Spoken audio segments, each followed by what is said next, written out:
I'm Dr. Michael Edelstein, clinical psychologist. Welcome to our 3-Minute Therapy podcast. I'm here with my podcast partner, Mick Berry, and my tech engineer partner, Chris Rossini. And we discuss aspects of REBT, Rational Emotive Behavior Therapy. REBT was devised by Albert Ellis at about 1955, officially 1956. And REBT says that it's not situations themselves that cause our emotions, but rather it's our thinking about them. And that's a very positive and powerful idea, because if you don't like your emotions, then look to your thinking and change your thinking. This approach by Albert Ellis has been adopted over the years and is very, very popular now under the moniker of cognitive behavior therapy. So we'll be discussing that and applying it to jealousy today. Mick, did you want to say anything else in introduction? No, I think that covers it.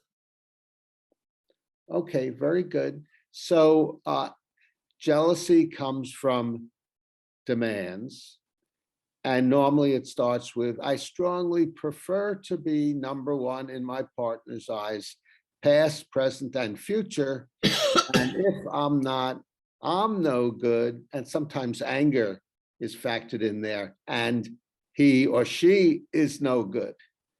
So jealousy has many problems, but in terms of defining jealousy, Mick, did you want to add anything to that?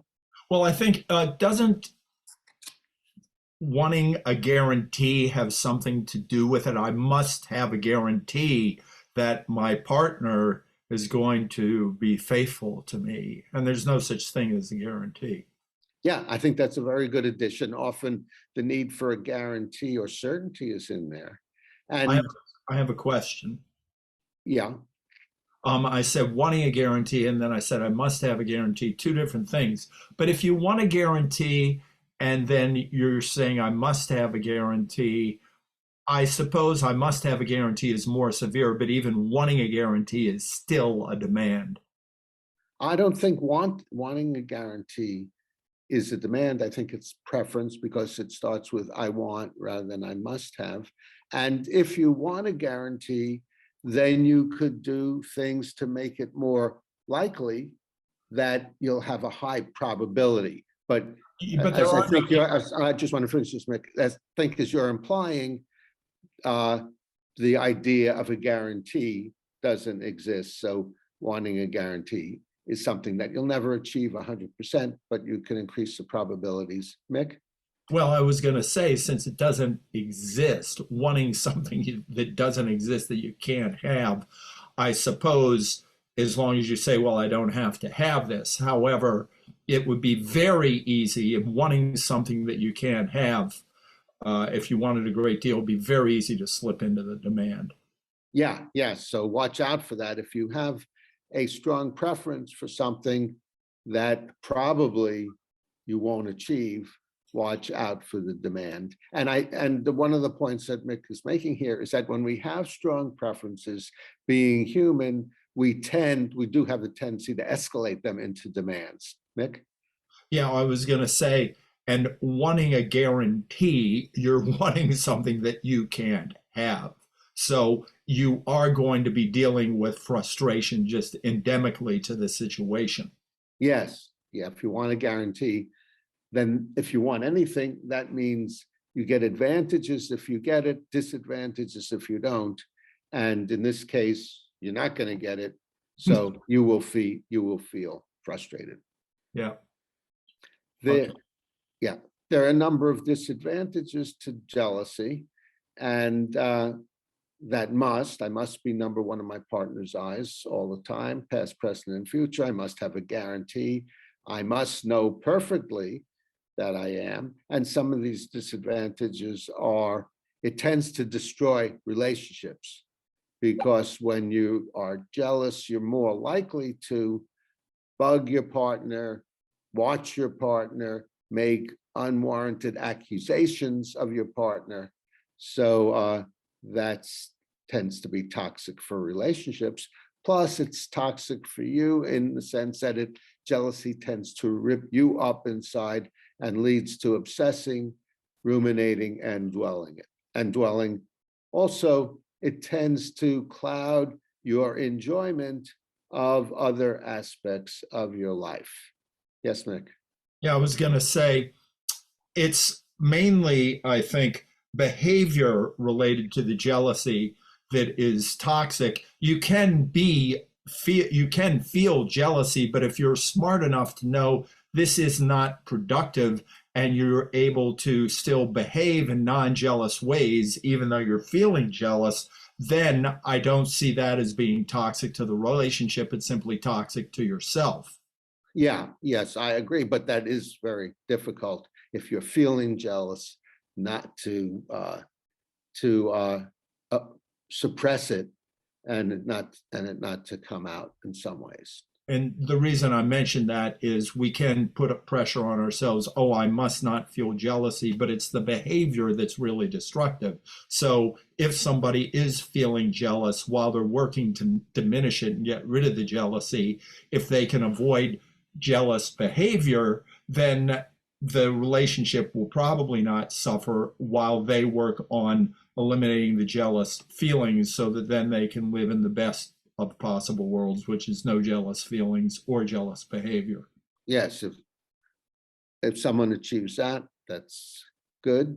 While, as you say, while they're working on their demands and overcoming their jealous behavior And and jealous thinking. And I would go so far as to say, if you're not feeling jealous, but you exhibit jealous behavior accidentally, that's not good. Yeah. Okay, that's all I had to say about jealousy.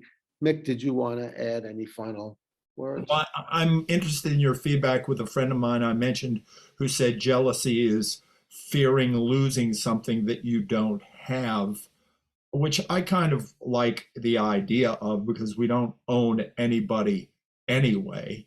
So, and we never can. Do you have any thoughts on that? Fear of Yeah, something? it's not, assuming that fearing is an appropriate word, which I have thought about that, but it's not fearing losing something you don't have.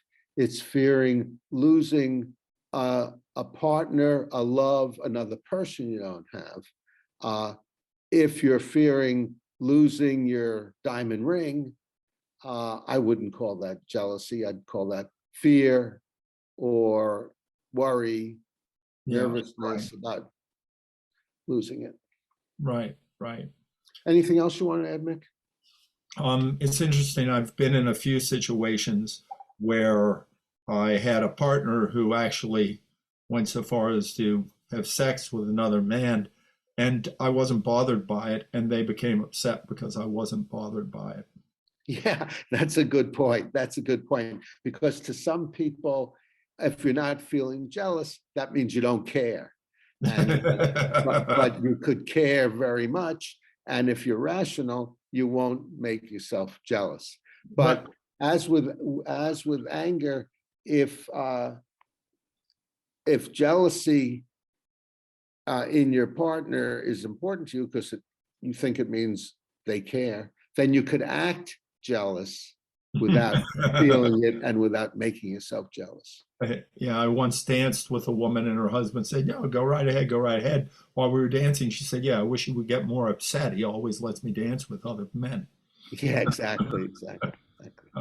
So, Michael, if I notice within myself that I can have feelings of jealousy, I don't want to panic about having the feelings of jealousy. I want to get rid of the feelings of jealousy. So I think I first begin by not creating a secondary disturbance of, oh, I must not be jealous. I'm only human. I'm capable of this. So let me accept that I have this tendency. But what can I do to get rid of it? And that is that I cannot have a guarantee, and that I'm actually better off not being jealous because then I'm doing everything I can to help the relationship. Okay, very good. I think we pretty much covered it here. And stay tuned to our future 3-Minute Therapy podcasts. I'd like to thank you, Mick, for your great Thank you. comments and help. And thank you very much, Chris Rossini, our tech engineer in the background. Comment below if you have thoughts about what Mick and I discussed. Give us a thumbs up if you liked it or got something out of it. Suggest subjects in the future for us to discuss. Volunteer, even better, and we're happy to help you. Actually, we had someone who volunteered to discuss jealousy, but we couldn't find him, so I don't know where he went. We're not jealous of whatever activity took him away from this. Right, just frustrated. Donate to Patreon to help support us, and subscribe to the 3-Minute Therapy podcast to stay on the rational side of life.